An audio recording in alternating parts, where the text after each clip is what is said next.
Beautiful people, mates, thank you all for joining me on today's tutorial. So this tutorial is just going to be a quick one on how to make our seams neat after we have sewn without, if you don't have an interlocking machine or overlocking machine, please don't bother yourself. Don't, oh my gosh, what am I going to do? Please just relax. This tutorial is for you. And if you've not yet subscribed, please kindly hit on the subscribe button, kindly like, kindly share, and kindly give this a very big and gigantic thumbs up. So without wasting further ado, I'm just going to be showing you 4 basic steps that you can use, or 4 basic methods that you can use to achieve a very clean seam finishing. So I have this fabric that I've made already, so I just want to use it as a tutorial. So let me just get right over to my machine and show you the first method.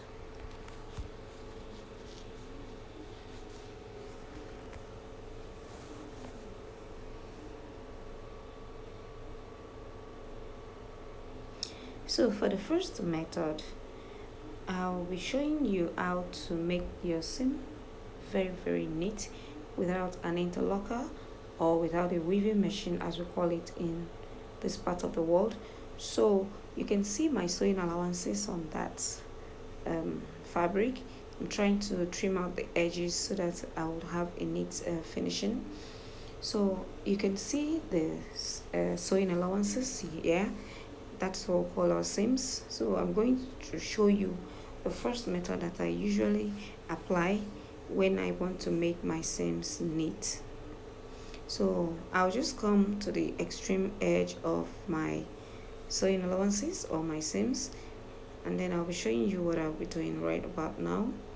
So I'll just open it up like so, as you can see, and then I'll flip in half an inch on one side and then flip up an inch on this other side as well. You can see the way I did it, right? So just do it like so, and then you run a stitch at the extreme end to put them in place. Now this tutorial is, because it's a tutorial, that is why I'm making use of a contrasting thread, that is the white color. I made use of this intentionally so that it will be visible. You will be able to see it very well for the sake of the tutorial. Sorry, my machine was acting up here. I had to remove it and then I would have to redo it. So I'm going to be re-explaining this shortly. So sorry, it was just behaving kind of funny, so I just had to re-video that place. So you can see I'm just going to be doing exactly what I did initially, just flipping half an inch and then flip half an inch on both sides, inwards please, take notes, inwards, as you can see, flip half an inch inside on one side like so, and then you flip half an inch on this other side as well, and then you merge them together, they become one, and then you're going to be running a stitch at the extreme end, and you're going to be running that stitch all the way to the end of the seam. I believe you understood what I just showed you. So this is like the first method. I make use of this, yes, sometimes, yeah. I make use of this mostly when I did not make use of a lining for the fabric. Yes, I make use of this method more because I feel like there's no lining. So when you sew it like that, it kind of gives it that very clean, neat and beautiful look. Please kindly try it out, you would understand what I mean. So just run the stitch all the way to the length of the seam. So like I said, let me just reiterate, if you want to make use, please kindly make use of a matching thread. Don't make use of a different color of thread. This is just because it's a tutorial, so that we would all be able to see everything clearly. So that's why I'm making use of a white thread. Thank you. So that is how you're going to be running it all the way to the length of your seam. You just keep folding it half an inch on both sides, you merge together, and then you run it all the way to the length. So let me just quickly stop here because it's just a tutorial, so I believe you understand me. So this is the first method that I always make use of, and then when you have done this, you just kindly give it a very good press and you see everything sitting perfectly well. So let me show you. This is how it looks. So if you don't have an interlocking or overlocking machine or a weaving machine, so to speak, just try these 4 methods that I've mentioned, and then you're going to be happy that you did. So you can see the stitches, everything is looking neat at the edge of the fabric. So this is the first method.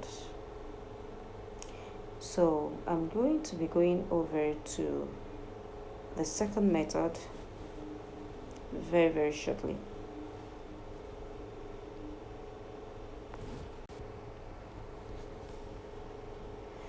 So for the second method, I'll be making use of a bias strip or a bias tape. We all know what a bias is, yeah? So I'm making use of a red color here. It's all intentional. Like I said, it's just basically for the sole purpose of tutorial. If you want to make use of a bias, please kindly use a matching color. So now I'm just going to be running the bias like the way we usually sew our bias, but you place this at this extreme end of the seam. As you can see from the video, that was where I placed mine, and then I'll be running it on one side like so. You know the way bias is folded into two, a quarter and then a quarter. So you make use of a quarter and attach it like so. Just run it all the way to the length of the seam. But I'll be stopping shortly because this is just a tutorial.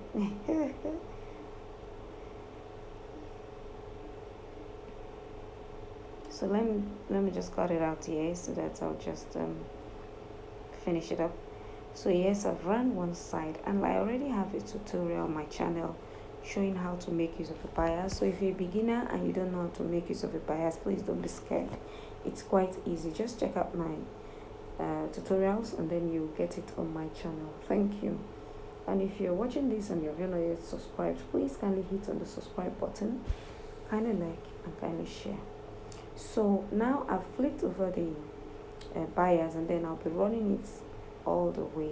So by the time you make use of a matching bias and a matching thread when doing this, oh my god, this is going to be looking very neat and professional. Yeah, so just run it all the way like so.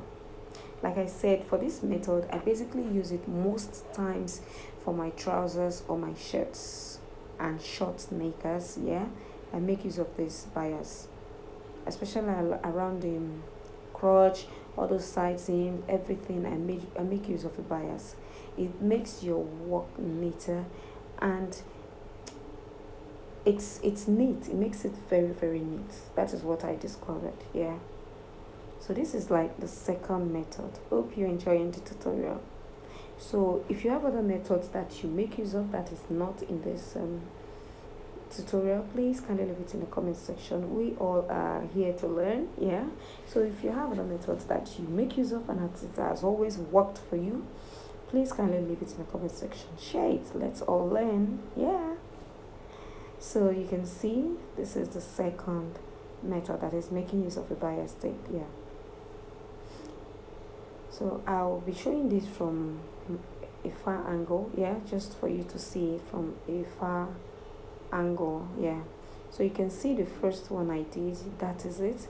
You can see that it's looking very neat and very cute. So all you need to do is just to give it a very good press, and everything will just sit flat and neat. So that is for the first method. Now for the second method of the bias, you can see this as well. So you can see how the tape is sitting. It made the seams very neat. The side seams, everything is looking neat. All you need to do as well is just to give it a very good press, and you're good to go. So now we'll be heading over to the third method. The third method is quite easy. Yeah, I believe that should be the easiest way. Yeah, to me that is just the easiest way. I already have it on this fabric, so there's no need for me to show you how to do that. Just use your lining. Whatever you cut on your fabric, you cut exactly that on your lining that you're going to be making use of, and then you use your lining to turn it all the way. So By the time you finish, all your seams will be inside, it will not be visible. That is like the most neatest way of making your job neat. It's even neater than making use of a serger or an interlocking machine. This method to me is the best. It's the only time I make use of all the above other methods is when I didn't make use of a lining. But if I made use of a lining, I ensure that I use my lining to cover up all my seams. That is the best part of all this, and it makes it very, very neat. Now the fourth method I won't be able to show you because my machine was acting up, so I couldn't make use of my machine, my zigzag machine. So another method is making use of your zigzag machine. You know that zigzag that we see, that is what I'm trying to show you right there. So all you need to do is just to adjust the zigzag, and then you get the tighter one, and then you run like as if you're sewing straight on that edge of your seam, and then you're good to go. You're going to be having as if you even used an interlocking machine. So if you enjoyed watching this tutorial, please don't forget to subscribe, don't forget to like, don't forget to share, and please, if you have any other ones that I did not mention in this, please kindly leave it in the comment section, because we all are here to learn.